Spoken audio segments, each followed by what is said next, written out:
Indian fine blanks എന്ന് പറയുന്ന ഒരു ഇന്ത്യൻ കമ്പനിയാണ് IFB. നമ്മൾ എല്ലാവരും കേട്ടിട്ടുണ്ടാവും IFB എന്നുള്ളത്. IFB എന്ന് പറയുന്നത് നമ്മുടെ വെസ്റ്റ് ബംഗാളിലെ കൊൽക്കത്തയിൽ ആരംഭിച്ച ഒരു ഇന്ത്യൻ കമ്പനിയാണ്. ആ ഇന്ത്യൻ കമ്പനിയുടെ പ്രോഡക്റ്റുകൾ വളരെ സവിശേഷമായ കുറേ പ്രോഡക്റ്റുകൾ നമ്മൾ യൂസ് ചെയ്യുന്നുണ്ട്. വാഷിംഗ് മെഷീൻ അടക്കം പല സംഭവങ്ങളും ഉണ്ട്. അപ്പോൾ IFB എന്നൊക്കെ കേൾക്കുമ്പോഴത്തേക്കും നമ്മൾ ആദ്യം മനസ്സിലേക്ക് വരുന്നത് വാഷിംഗ് മെഷീനും സംഭവങ്ങളൊക്കെയാണ്. കാരണം ഭയങ്കര അതെ, എനിക്ക് തോന്നുന്നു ഫുള്ളി ഓട്ടോമാറ്റിക് വാഷിംഗ് മെഷീനുകളൊക്കെ ആദ്യം തന്നെ ഇൻട്രൊഡ്യൂസ് ചെയ്ത ഒരു കമ്പനിയാണ് IFB എന്ന് പറയുന്നത്. ആ IFBയുടെ ആലുവയിലുള്ള ഒരു ഔട്ട്ലെറ്റിലാണ് നമ്മളിപ്പോൾ എത്തിയിരിക്കുന്നത്. ഇതൊരു എക്സ്പീരിയൻസ് സെൻ്റർ ആണ്. നമുക്ക് ഇവിടെ വന്നു കഴിഞ്ഞാൽ IFBയുടെ കുറേ പ്രോഡക്റ്റുകൾ കാണാൻ സാധിക്കും. അപ്പോൾ ഇതൊരു ടെക് വീഡിയോ ആണ്. ഈ ടെക് വീഡിയോയിൽ ഞാൻ നിങ്ങളെ IFBയുടെ ഈ മാസം ലോഞ്ച് ചെയ്യുന്ന ഒരു വളരെ അഫോർഡബിൾ ആയിട്ട് വാങ്ങാൻ പറ്റുന്ന ഒരു റെഫ്രിജറേറ്റർ ആണ് ഞാൻ ഇന്ന് നിങ്ങളെ പരിചയപ്പെടുത്താൻ പോകുന്നത്. വെൽക്കം ടു ടെക് ട്രാവലിറ്റിന്റെ ടെക് വീഡിയോ. നമ്മൾ പല കളറിലുള്ള വാഷിംഗ് മെഷീൻ കണ്ടിട്ടുണ്ടാവും, പക്ഷേ ഈ റെഡും യെല്ലോ ഒക്കെ ഞാൻ ആദ്യമായിട്ടാണ് കാണുന്നത്. വന്നപ്പോഴത്തേക്കും കയറി വന്നപ്പോൾ തന്നെ ഇത് കണ്ടപ്പോഴത്തേക്കും ഞെട്ടിപ്പോയി. കാരണം വളരെ റയറായിട്ടായിരിക്കും ഇത്തരത്തിലുള്ള കളേഴ്സിൽ വാഷിംഗ് മെഷീൻസ് വരുന്നത്. അതും നല്ല അടിപൊളി കളർ, നല്ല ഫിനിഷിങ്. ഇത് ഡ്രയറാട്ടോ, താഴെ ഇരിക്കുന്നത് വാഷിംഗ് മെഷീനും ഇത് ക്ലോത്ത്സ് ഡ്രയറുമാണ്. പിന്നെ വാഷിംഗ് മെഷീൻ ഉണ്ട് പല ടൈപ്പ്. പിന്നെ സാധാരണ നമ്മുടെ ഫ്രണ്ട് ലോഡ് ടോപ്പ് ലോഡ് എന്നൊക്കെ പറഞ്ഞുകൊണ്ട് പല ടൈപ്പ് വാഷിംഗ് മെഷീൻസ് ഉണ്ട്. പിന്നെ ഇതുണ്ട് നമ്മുടെ ഡിഷ് വാഷർ. ശരിക്കും നമ്മളിത് നമ്മുടെ വീട്ടിലേക്ക് വാങ്ങിച്ചിട്ടില്ല. ഞാൻ വാങ്ങണം എന്നൊക്കെ ആലോചിച്ചുകൊണ്ടിരുന്നതാണ്. ഇനി നമുക്കിത് വാങ്ങിച്ചു കഴിഞ്ഞാൽ വെക്കാൻ സ്ഥലം ഉണ്ടാക്കാൻ പറ്റുമോ? അത് പുറത്ത് വെക്കേണ്ടി വരും. നമുക്ക് ശരിക്കും വളരെ കൺവീനിയൻ്റ് ആണ് ഈ ഡിഷ് വാഷർ എന്നൊക്കെ പറയുന്നത്. നമുക്ക് വെള്ളത്തിൻ്റെ ഉപയോഗം വളരെ കുറയ്ക്കാൻ സാധിക്കും എന്നുള്ളതാണ് ഇതിൻ്റെ ഒരു പ്രത്യേകത. ഇത് മടി പിടിക്കുക എന്നുള്ള മാത്രമല്ല, ശരിക്കും സാധാരണ എല്ലാവരും പറയും മടിയന്മാരാണ് ഡിഷ് വാഷർ വാങ്ങിക്കുന്നത്. പക്ഷേ ഈ പാത്രം കഴുകാൻ പറയുന്ന വലിയൊരു പണി തന്നെയാണ്. അത് ഒരു പാത്രം കഴുകിയിട്ടുള്ളവർക്ക് അത് മനസ്സിലാവും. ഒരു 10 മിനിറ്റ് പാത്രം കഴുകി കഴിയുമ്പോഴത്തേക്കും നടുവേദന ആരംഭിക്കും. എന്തോരം വെള്ളം നമ്മൾ ഉപയോഗിക്കുന്നത്. അപ്പോൾ ഡിഷ് വാഷറൊക്കെ നമ്മൾ ഉപയോഗിക്കുമ്പോഴത്തേക്കും അത് ഭയങ്കര കൺവീനിയൻ്റ് ആണ്. വളരെ കുറച്ച് വെള്ളം ഉപയോഗിച്ച് ചെയ്യാൻ പറ്റുന്ന സാധനമാണെന്നാണ് മനസ്സിലാക്കാൻ സാധിച്ചത്. പിന്നെ നമുക്ക് കിച്ചൻ്റെ ഹോമും ചിമ്മനിയും അത് അവൈലബിൾ ആണ്. അപ്പോൾ ഇവിടെ വന്നു കഴിഞ്ഞാൽ നമുക്ക് ഓൾമോസ്റ്റ് എല്ലാ പ്രോഡക്റ്റുകളും നമുക്ക് ഇത്തരത്തിൽ ഡിസ്പ്ലേയിലുണ്ട്.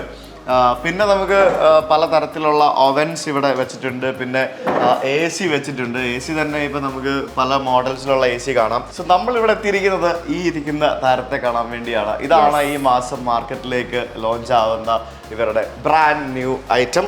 അപ്പോൾ ഇതിനെന്താണെന്നറിയാം, ഇത് ഈ കാണുന്ന സംഭവം ഇതൊരു ഡബിൾ ഡോർ ഫ്രിഡ്ജ് ആണെന്നുണ്ടെങ്കിലും ഇതിന് കുറേ പ്രത്യേകതകളുണ്ട്. ഇതിനകത്ത് കുറേ ടെക്നോളജി ഇൻവോൾവ് ആണ്. ആ ടെക്നോളജിയാണ് ഞാൻ ഇന്നത്തെ വീഡിയോയിൽ നിങ്ങളോട് പറയാൻ പോകുന്നത്. ചില നിനക്കറിയോ, ഇത് 285 ലിറ്ററിന്റെ ഫ്രിഡ്ജാണ്, 285. ഇതിന്റെ ഒരു പ്രത്യേകത എന്ന് പറയുന്നത് മാർക്കറ്റിലുള്ള റെഫ്രിജറേറ്റർ ഇറക്കുന്ന പല ബ്രാൻഡുകളും ഉണ്ടല്ലോ. പല ബ്രാൻഡുകളിൽ വെച്ച് കമ്പയർ ചെയ്യുമ്പോഴത്തേക്കിനും ഈ സെഗ്മെന്റിൽ ഇതിന്റെ പ്രൈസ് ഇതുവരെ അനൗൺസ് ചെയ്തിട്ടില്ല. ഈ സെഗ്മെന്റിൽ ഇവർ അനൗൺസ് ചെയ്യാൻ പോകുന്ന പ്രൈസ് സെഗ്മെന്റിൽ നിലവിൽ മറ്റൊരു ബ്രാൻഡുകൾക്കും ഇല്ലാത്ത ഫീച്ചേഴ്സ് ആണ് ഇവർക്കുള്ളതെന്നാണ് ഈ ഒരു കമ്പനി അവകാശപ്പെടുന്നത്. അതിൻ്റെ ഒരു മെയിൻ സംഭവം എന്ന് പറയുന്നത് പവേർഡ് ബൈ ഇടെക് എന്ന് പറയുന്നത് എക്സ്ട്രാ ഓർഡിനറി ടെക്നോളജി ആണ് ഇതിനകത്ത് ഇംപ്ലിമെന്റ് ചെയ്തിരിക്കുന്നതെന്നാണ് ഇവർ പറയുന്നത്. അപ്പോൾ ഇനി എക്സ്ട്രാ ഓർഡിനറി ടെക്നോളജികൾ എന്തൊക്കെയാണെന്ന് നമുക്ക് നോക്കുന്നതിന് മുമ്പായിട്ട് ഈ ഒരു പ്രോഡക്റ്റിന്റെ മെയിൻ ഹൈലൈറ്റ് എന്ന് പറയുന്നത് നമുക്ക് ഇവിടെ കാണുന്ന ഒരു UI പാനലാണ്. ശരിക്കും ഇത് കുറേ സംഭവങ്ങൾ ഈ ഒരു പാനലിൽ നമുക്ക് കാണാൻ സാധിക്കും. ഇതൊരു സ്മാർട്ട് കൺട്രോൾ ചെയ്യാൻ പറ്റുന്നൊരു സംഭവമാണ്. ഇതിനകത്ത് ഫസ്റ്റ് തിങ് എന്ന് പറയുന്നത് നമുക്ക് ഈ ഫ്രിഡ്ജിനകത്തെ ടെമ്പറേച്ചർ എത്രത്തോളം ഉണ്ടെന്നുള്ളത് നമുക്ക് ഇവിടെ കാണാൻ സാധിക്കും. അത് നമുക്ക് മാനുവലി നമുക്ക് ആ ടെമ്പറേച്ചർ നമുക്ക് അഡ്ജസ്റ്റ് ചെയ്യാനും സാധിക്കും. ഇപ്പം ഞാനിപ്പോൾ 1 ഡിഗ്രി ആക്കി, പിന്നെ അത് നമുക്ക് കൂട്ടുകയോ കുറയ്ക്കുകയോ ഒക്കെ ചെയ്യാം. പിന്നെ നമുക്ക് ഇത് ചൈൽഡ് ലോക്ക് ഓണാക്കി വെക്കാം. കുട്ടികളാരും വന്ന് ഇത് ഞെക്കായിരിക്കും. കുട്ടികൾ ഇത്ര ഹൈറ്റ് ഒന്നും ഞെക്കത്തില്ല, എന്നാലും അങ്ങനെ എന്തെങ്കിലും ഒരു സാഹചര്യം ഉണ്ടെങ്കിൽ നമുക്ക് അത് ഓണാക്കി വെക്കാം. പിന്നെ ഇതിനകത്ത് വൈഫൈ എനേബിൾഡ് ആണ്. നമ്മുടെ വീട്ടിൽ വൈഫൈയുമായിട്ട് കണക്ട് ചെയ്ത് കഴിഞ്ഞാൽ IFBയുടെ ഒരു ആപ്ലിക്കേഷൻ ഉണ്ട്. ആ ആപ്ലിക്കേഷൻ ഉപയോഗിച്ച് നമുക്ക് ഈ ഫ്രിഡ്ജ് കുറേ കാര്യങ്ങൾ നമുക്ക് ചെയ്തു തരും. അത് ഞാൻ തുറന്നു കഴിഞ്ഞിട്ട് ഞാൻ പറഞ്ഞുതരാം. പിന്നെ നമുക്ക് ഇതിനകത്ത് കുറേ മോഡുകളുണ്ട്. ഈ മോഡുകളൊക്കെ നമുക്ക് സെലക്ട് ചെയ്യാൻ സാധിക്കും. ഓട്ടോ കൂൾ ഉണ്ട്, പിന്നെ ടർബോ ഫ്രീസ് എന്ന് പറഞ്ഞൊരു മോഡുണ്ട്. ടർബോ ഫ്രീസ് എന്ന് പറഞ്ഞു കഴിഞ്ഞാൽ നമുക്ക് എന്തെങ്കിലും പെട്ടെന്ന് തണുപ്പിക്കണം എന്നുണ്ടെങ്കിൽ ആ മോഡ് ഉപയോഗിക്കാൻ സാധിക്കും. പിന്നെ ടർബോ കൂൾ ഉണ്ട്, തണുപ്പിക്കാൻ എന്ന് പറയുന്നത് ഫ്രീസ് ചെയ്യാനും കൂളിംഗ് ചെയ്യാനും. പിന്നെ ഐസ്ക്രീം മോഡ് ഉണ്ട്. അതായത് ഐസ്ക്രീംസ് ഒക്കെ നിങ്ങൾ എന്തെങ്കിലും കൂളായിട്ട് വാങ്ങിച്ചു വെക്കുകയാണെങ്കിൽ അതിന് പാകത്തിനുള്ള മോഡ് സെലക്ട് ചെയ്യാൻ സാധിക്കും. പിന്നെ മൈൽഡ് ഫ്രീസ് എന്ന് പറഞ്ഞുകൊണ്ട് മറ്റൊരു മോഡുണ്ട്. പിന്നെ പവർ സേവർ മോഡുണ്ട്. അതായത് നമ്മൾ കുറച്ചധികം ദിവസം വീട് എവിടെയെങ്കിലും പൂട്ടിയിട്ടിട്ട് പോവാണ്, നമ്മൾ എവിടെയെങ്കിലും പോവാണ്, ഫ്രിഡ്ജിൽ കാര്യമായിട്ടുള്ള സംഭവങ്ങളൊന്നും ഇല്ല എന്നുണ്ടെങ്കിൽ നമുക്ക് ആ പവർ സേവിങ് മോഡ് ഓൺ ആക്കിയിട്ടിട്ട് നമുക്ക് പോകാൻ സാധിക്കും. അങ്ങനെ കുറേ ഡിഫറെൻറ്റ് ടൈപ്പ് ഓഫ് മോഡുകൾ അവൈലബിൾ ആണ്. ഇതിൽ ഏറ്റവും വലിയ ഹൈലൈറ്റ് എന്ന് പറയുന്നത് ഈ ഓട്ടോ കൂൾ ടെക്നോളജിയാണ്. അതായത് നമ്മുടെ ഫ്രിഡ്ജിൽ എന്തൊക്കെ സാധനങ്ങളാണ് നമ്മൾ വെച്ചിരിക്കുന്നത് അത് സെൻസ് ചെയ്തിട്ട് ആ പ്രോഡക്റ്റുകൾക്ക് വെച്ചിരിക്കുന്ന സാധനങ്ങൾക്ക് വേണ്ട ടെമ്പറേച്ചർ ഫ്രിഡ്ജ് തന്നെ സെൻസ് ചെയ്തിട്ട് കൊടുക്കുന്ന ഒരു ടെക്നോളജിയാണ്. അപ്പോൾ അതുകൊണ്ടാണ് ഇവർ ഈ ഒരു പ്രോഡക്റ്റ് ഈസ് പവർഡ് ബൈ ഈ ടെക് എന്ന് പറയുന്നത്. ഇനി നമുക്കിത് തുറക്കാം. 2 ഡോറുണ്ട്, താഴെ മേളിലും. സ്വാഭാവികമായിട്ടും മുകളിൽ നമുക്ക് ഫ്രീസ് ചെയ്യാനുള്ള ഫ്രീസർ, താഴെ നമുക്ക് സാധനങ്ങളൊക്കെ വെക്കാനുള്ള സ്ഥലം. അപ്പോൾ ഇനി ഇതിനകത്ത് നമ്മൾ ഇതിങ്ങനെ ഓപ്പൺ ചെയ്ത് വരുമ്പോഴത്തേക്കിനും ഇതിനകത്തൊരു AI സ്മാർട്ട് ക്യാമറ എന്ന് പറഞ്ഞൊരു ക്യാമറ ഇവിടെ വെച്ചിട്ടുണ്ട്. ഈ ക്യാമറയാണ് ഇതിനെ ഫ്രിഡ്ജിനെ കൂടുതൽ സ്മാർട്ട് ആക്കുന്നത്. നമുക്ക് മൈ IFB എന്ന് പറഞ്ഞൊരു ആപ്പ് ഉണ്ട്. ഈ ആപ്പ് നമ്മൾ ഡൗൺലോഡ് ചെയ്ത് കഴിഞ്ഞാൽ നമുക്ക് ഈ ക്യാമറ ശരിക്കും ഈ ഭാഗത്ത് ഇങ്ങനെ ഫോക്കസ് ചെയ്തിരിക്കുന്ന ക്യാമറയാണ്. ഇവിടെ നമുക്ക് മുട്ട വയ്ക്കുന്ന സ്റ്റാൻഡ്, പിന്നെ ഇവിടെ ഡയറി സോണ്, പിന്നെ നമുക്കിവിടെ ബോട്ടിൽ ബിന്നുണ്ട്, പിന്നെ യൂട്ടിലിറ്റി ബിന്നുണ്ട്, അങ്ങനെ കുറേ സാധനങ്ങളുണ്ട്. നമ്മൾ വീട്ടിൽ ഏതെങ്കിലുമൊക്കെ സാധനങ്ങൾ വാങ്ങിക്കാനായിട്ട് നമ്മൾ സൂപ്പർ മാർക്കറ്റിൽ പോയി നിൽക്കുമ്പോഴായിരിക്കും വീട്ടിൽ അതുണ്ടോ ഇതുണ്ടോ ഫ്രിഡ്ജിന് ആ സാധനം ഉണ്ടോ കുറവുണ്ടോ എന്നൊക്കെ നമുക്കൊരു ചിലപ്പോൾ ഒരു ഡൗട്ടൊക്കെ വരും. അന്നേരം നിങ്ങളുടെ വീട്ടിൽ വിളിച്ച് ചോദിക്കാൻ ആരുമില്ല എന്നുണ്ടെങ്കിൽ നേരെ മൈ IFB എന്ന് പറഞ്ഞ ആപ്പ് ഓണാക്കുക. ഓണാക്കി കഴിഞ്ഞാൽ നമ്മുടെ ഫ്രിഡ്ജിനകത്ത് എന്തൊക്കെ സാധനങ്ങളാണ് ഇരിക്കുന്നത് എന്ന് നമുക്കതിനകത്ത് കാണാൻ സാധിക്കും. അത് യെസ്, ആ ക്യാമറ ഉപയോഗിച്ച് അതിൻ്റെ ഫോട്ടോസും മറ്റുമൊക്കെ നമുക്ക് കാണാൻ സാധിക്കും. അപ്പോൾ അത് വെച്ചിട്ട് അത് ഈ വൈഫൈ കണക്റ്റഡ് ആണല്ലോ. അപ്പോൾ അത് വെച്ചിട്ട് നമുക്കിപ്പോൾ മുട്ട കുറവാണെങ്കിലും മുട്ട കുറവാണ്, ഇനി വേറെ എന്തെങ്കിലും മരുന്നോ അങ്ങനെ എന്തെങ്കിലും ഇതിനകത്ത് ഇല്ല എന്നൊക്കെ അങ്ങനെ എന്തൊക്കെയാണോ നിങ്ങൾ വെച്ചിരിക്കുന്നത് അതനുസരിച്ച് കീപ്പ് ചെയ്താൽ മതി. നമുക്കത് വെച്ചിട്ട് നമുക്കത് ഡിസൈഡ് ചെയ്ത് വാങ്ങിച്ചുകൊണ്ട് വരാൻ പറ്റുന്ന ഒരു ഫീച്ചറാണത്. അതൊരു AI സ്മാർട്ട് ക്യാമറയാണ്. പിന്നെ ഇങ്ങോട്ടേക്ക് വരുമ്പോഴത്തേക്കും നമുക്കിവിടെ 2.25 ലിറ്റേഴ്സ് വരെയുള്ള ബോട്ടിൽസ് വെക്കാൻ കപ്പാസിറ്റി ഉള്ള ബോട്ടിൽ ഹോൾഡേഴ്സാണ് നമുക്ക് ഈ ഒരു ഡോറിലുള്ളത്. പിന്നെ ഡോറിൻ്റെ തിക്നെസ്സും കാര്യങ്ങളൊക്കെ സ്വാഭാവികമായിട്ടും ഈ ഒരു സെഗ്മെൻറ്റിൽ അത് കൂടി തന്നെ നിൽക്കുന്ന സാധനങ്ങളാണ്. പിന്നെ ഏറ്റവും ഇമ്പോർട്ടൻ്റ് ആയിട്ട് നമുക്ക് മറ്റൊരു കാര്യം പറയാനുള്ളത്, ഇതിനകത്ത് ഇവരൊട്ടിച്ച് വെച്ചിരിക്കുകയാണ് ഈ ടഫ് ആൻഡ് ഗ്ലാസ് ഉണ്ട്. ഈ ടഫ് ആൻഡ് ഗ്ലാസ് 1, 2, 3, 4 എണ്ണം ഉണ്ട്. ഓരോ ഗ്ലാസ്സിലും പരമാവധി 175 കിലോ ഭാരം വരെ താങ്ങാം എന്നാണ് ഇവർ പറയുന്നത്. അതായത് അത്രയും സ്ട്രോങ് ആണ് ഇതിനകത്ത് വെച്ചിരിക്കുന്ന ഈ ഗ്ലാസ് എന്നാണ് കമ്പനി അവകാശപ്പെടുന്നത്. ഞാൻ ഈ സംസാരിക്കാൻ വേണ്ടി ഡോർ ഇങ്ങനെ തുറന്ന് കുറച്ച് നേരമായിട്ട് വെച്ചുകൊണ്ട് ഇതിനകത്ത് കിണിങ് എന്ന് പറഞ്ഞ ഇടയ്ക്കിടയ്ക്ക് സൗണ്ട് വരുന്നുണ്ട്. അതിൻ്റെ വാർണിംഗ് ആണെന്ന് തോന്നുന്നു, ഡോർ ഓപ്പൺ ആണെന്ന് മനസ്സിലാക്കാൻ വേണ്ടി.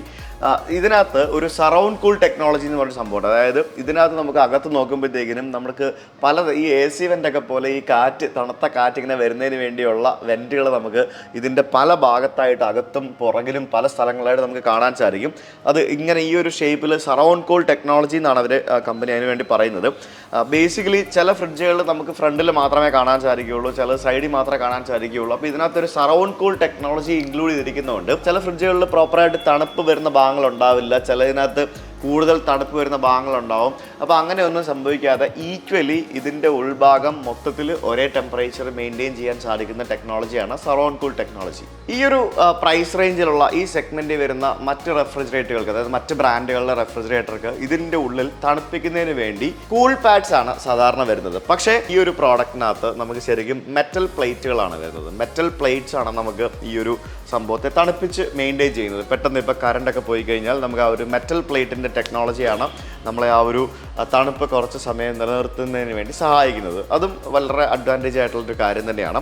ഇനി നമുക്ക് ഇതിൻ്റെ സ്പേസിനെ പറ്റി സംസാരിക്കാം. ഞാൻ ഓൾറെഡി പറഞ്ഞു നമുക്ക് 2.25 ലിറ്റർ ബോട്ടിലൊക്കെ നമുക്ക് ഇതിൻ്റെ സൈഡിൽ വെക്കാം. പിന്നെ ഇവിടെ മുട്ട വെക്കാൻ സ്ഥലമുണ്ട്, ഡയറി സോൺ വെക്കാൻ സ്ഥലമുണ്ട്. പിന്നെ ഇവിടെ മുകളിലായിട്ട് ഫ്രോസൺ ഫുഡ്സൊക്കെ വെക്കാൻ വേണ്ടി ഫ്രീസറിൻ്റെ പുറത്തും നമുക്ക് ഇത്തരത്തിലുള്ള ഒരു 2 സ്റ്റാൻഡ് കൊടുത്തിട്ടുണ്ട്. ഫ്രീസറിൻ്റെ ഉള്ളിലാണെങ്കിലും അത്യാവശ്യം 2 തട്ടായിട്ട് നമുക്ക് നല്ല സ്പേസിൽ സംഭവമുണ്ട്. പിന്നെ ഐസ് ക്യൂബ്സിൻ്റെ ഒരു ട്രേ ഉണ്ട്, അത് നമുക്ക് ട്വിസ്റ്റ് ചെയ്തെടുക്കാൻ പറ്റുന്ന രീതിയിൽ അത് മേളിൽ കൊടുത്തിട്ടുണ്ട്. പിന്നെ ടഫ് ആൻഡ് ഗ്ലാസ് കൊടുത്തിട്ടുള്ള 1, 2, 3, 4 ട്രേസ് ആണ് നമുക്ക് ഇവിടെ ഉള്ളത്. പിന്നെ നമുക്കിവിടെ ഒരു വലിയൊരു ക്രിസ്പർ കാണാൻ സാധിക്കും. അതാണ് നമുക്ക് ഏറ്റവും കൂടുതലായിട്ട് വേണ്ടത്. നമ്മുടെ വീട്ടിൽ പച്ചക്കറി വാങ്ങിക്കുമ്പോൾ ഈ പച്ചക്കറി എല്ലാം കൂടെ വെക്കണ്ടേ, അപ്പോൾ ആ ക്രിസ്പർ നമുക്കിവിടെ വെജിറ്റബിൾസും ഫ്രൂട്ട്സും ഇങ്ങനെ നമുക്ക് സോർട്ട് ഔട്ട് ചെയ്ത് അഡ്ജസ്റ്റ് ചെയ്യാൻ പറ്റുന്ന രീതിയിൽ അത് വളരെ വലിയ ഒരു ബാസ്ക്കറ്റാണ്. നമുക്ക് അത്യാവശ്യം നല്ല സ്പേഷ്യസ് ആയിട്ടുള്ള ഒരു ക്രിസ്പറാണ് ഇവിടെ താഴെ കാണാൻ സാധിക്കുന്നത്. ഓവറോൾ 285 ലിറ്ററാണ് ഇതിൻ്റെ കപ്പാസിറ്റി പറയുന്നത്. പിന്നെ ഇതിൻ്റെ മുകളിലും താഴെയും LED ലൈറ്റ്സ് ആണ് കൊടുത്തിരിക്കുന്നത്. സാധാരണ പ്രീമിയം മോഡൽസിലൊക്കെയാണ് ഇപ്പോഴും ഫ്രിഡ്ജുകളിൽ LED ലൈറ്റ്സ് വരുന്നത്. അപ്പം അത് നമുക്ക് ഈ ഒരു പ്രൈസ് റേഞ്ചിൽ ഇതിനകത്ത് അവൈലബിൾ ആണ്. പിന്നെ ഇതിനകത്ത് താഴെ നടുക്കായിട്ട് ഒരു ബ്ലൂ ലൈറ്റ് ഒരു സംഭവം കാണാം. സ്മാർട്ട് ഡിയോഡ്രൈസർ എന്നാണ് പറയുന്നത്. അതായത് ഫ്രിഡ്ജ് ആകുമ്പോഴത്തേക്കിന് എപ്പോഴും എന്തെങ്കിലും തരത്തിലുള്ള സ്മെല്ലുകളൊക്കെ ഈ പച്ചക്കറി മസാലകളൊക്കെ ഇവരെപ്പോലുള്ള ആൾക്കാർ ഇതിനകത്ത് കൊണ്ട് വെച്ച് കഴിഞ്ഞാൽ ചില സമയത്ത് എൻ്റെ വീട്ടിലൊക്കെ ഇപ്പോഴും കാണാം 1 മാസം 2 മാസം പഴക്കമുള്ള സാധനങ്ങളൊക്കെ ചിലപ്പോൾ ഇതിനകത്ത് ഇരിക്കുന്ന കാണാം. കാരണം ഇവർ കൊണ്ടുവച്ച് കഴിഞ്ഞാൽ പിന്നെ അത് ഉള്ളിലേക്കൊക്കെ പോയി കഴിഞ്ഞാൽ തിരിച്ചെടുക്കാൻ മറന്നൊക്കെ പോകും. എന്നിട്ടത് വീണ്ടും കടയിൽ പോയി വാങ്ങിച്ചുകൊണ്ടിരുന്നത് അങ്ങനത്തെ പല സംഭവങ്ങളൊക്കെ ഇവർ ചെയ്യാറുണ്ട്. അപ്പോൾ അതെ, അപ്പോൾ അങ്ങനെ ഇതൊക്കെ സ്മെല്ല് വരും. അപ്പോൾ ഈ സ്മെല്ല് പോകുന്നതിന് വേണ്ടിയുള്ള ഒരു സ്മാർട്ട് ഡിയോഡ്രൈസർ നമുക്ക് ഇതിനകത്ത് ഇൻബിൽട്ട് ആയിട്ട് വരുന്നുണ്ട്. അപ്പോൾ അത് വലിയൊരു കാര്യം തന്നെയാണ്. ആ ഒരു ബാഡ് സ്മെൽ കളയുന്നതിന് വേണ്ടി ഫ്രിഡ്ജിൽ തന്നെ ഒരു ഫീച്ചർ. പിന്നെ ഇതിൻ്റെ മറ്റൊരു ഫീച്ചർ എന്ന് പറയുന്നത് ഓട്ടോമാറ്റിക്കായിട്ട് കറണ്ട് പോയി കഴിഞ്ഞാൽ ഇൻവെർട്ടർ ലൈൻ കണക്ട് ചെയ്തിട്ടുണ്ടെങ്കിൽ ഇത് കണക്ട് ചെയ്ത് അഡ്ജസ്റ്റ് ചെയ്ത് സെറ്റ് ആവും. അത് അങ്ങനെ ഒരു ഫീച്ചറും കൂടെ ഉണ്ട്. ശരിക്കും അതൊക്കെ വലിയ കാര്യം തന്നെയാണ്. ഇപ്പം ശരിക്കും റെഫ്രിജറേറ്റർ ഒക്കെ വാങ്ങിച്ചു കഴിഞ്ഞാൽ ആൾക്കാർ മറ്റേ സ്റ്റെബിലൈസർ പോലും ഉപയോഗിക്കാതെ ഡയറക്റ്റ് കണക്ട് ചെയ്യുന്ന രീതിയിലേക്ക് മാറി. നമ്മൾ വീട്ടിൽ വെച്ചിട്ടില്ല, പക്ഷെ എല്ലാവരും വെക്കണം എന്നൊക്കെ പറയുന്നുണ്ട് ഇപ്പോഴും. പക്ഷെ ആ ഒരു കാലമൊക്കെ മാറി വന്നുകൊണ്ടിരിക്കുകയാണ്. പിന്നെ ഈ ഒരു സാധനത്തിന് 10 വർഷത്തെ വാറണ്ടി ഇതിൻ്റെ കംപ്രസറിനുണ്ട്. 1 ഇയർ പ്രോഡക്റ്റ് കംപ്ലീറ്റ് ആയിട്ടും വാറണ്ടി ഉണ്ട്. അപ്പോൾ അതുകൊണ്ട് വേറെ പ്രശ്നങ്ങളോ കാര്യങ്ങളോ ഒന്നും വരില്ല എന്ന് വിചാരിക്കാം. പിന്നെ ഫ്രിഡ്ജ് പൊതുവെ അധികം കംപ്ലൈൻറ്റ്സ് ഒന്നും വരാത്ത, പ്രത്യേകിച്ച് IFB പോലുള്ള പ്രോഡക്റ്റുകൾ ആണെങ്കിൽ പ്രത്യേകിച്ച് കംപ്ലൈൻറ്റ് വരും. ഇത് ശരിക്കും IFB ഒരു ഇന്ത്യൻ ബ്രാൻഡ് എന്നുള്ളത് എനിക്ക് വലിയ അറിവില്ല. ഇവിടെ വന്ന് ഈ പ്രോഡക്റ്റ് ഷൂട്ട് ചെയ്യുന്നതിനെ പറ്റി കുറെ സ്റ്റഡി ഒക്കെ ചെയ്തപ്പോഴാണ് ഇത് മനസ്സിലാക്കുന്നത്. ഇവര് ശരിക്കും വെസ്റ്റ് ബംഗാൾ അടിസ്ഥാനമായിട്ട് ആരംഭിച്ച ഒരു കമ്പനിയാണ്. ഇവരുടെ മാനുഫാക്ചറിങ്ങും മറ്റും വരുന്നത് എനിക്ക് തോന്നുന്നു ഗോവയിലും ബാംഗ്ലൂരും അങ്ങനെ പല സ്ഥലങ്ങളിലൊക്കെയാണ്, കൊൽക്കട്ടയിലൊക്കെ ആണെന്ന് തോന്നുന്നു. ഇത് ഇന്ത്യൻ ബ്രാൻഡാണ് ഞാൻ അറിഞ്ഞത് ഇവിടെ വന്നേ. അപ്പോൾ അതെന്തായാലും let it be like that. അപ്പോൾ എന്താ പറയാ, ഇങ്ങനെ ഒരു പ്രോഡക്റ്റ് മാർക്കറ്റിലേക്ക് വരുന്നുണ്ട്. ഇതിന്റെ മെയിൻ ഹൈലൈറ്റ് എന്ന് പറയുന്നത് പവേർഡ് ബൈ ഇ-ടെക്, അതായത് ടെക്നോളജി. ആ ഒരു ടെക്നോളജിയാണ് ഇതിന്റെ മെയിൻ ഹൈലൈറ്റ് എന്ന് പറയുന്നത്. സോ ഇതിന്റെ പ്രൈസും കാര്യങ്ങളൊക്കെ ഉടനെ തന്നെ അനൗൺസ് ചെയ്യുന്നതായിരിക്കും. So stay tune for that and hope you like the video. ഒരു ചെറിയ tech video and see you soon with another video. Bye bye.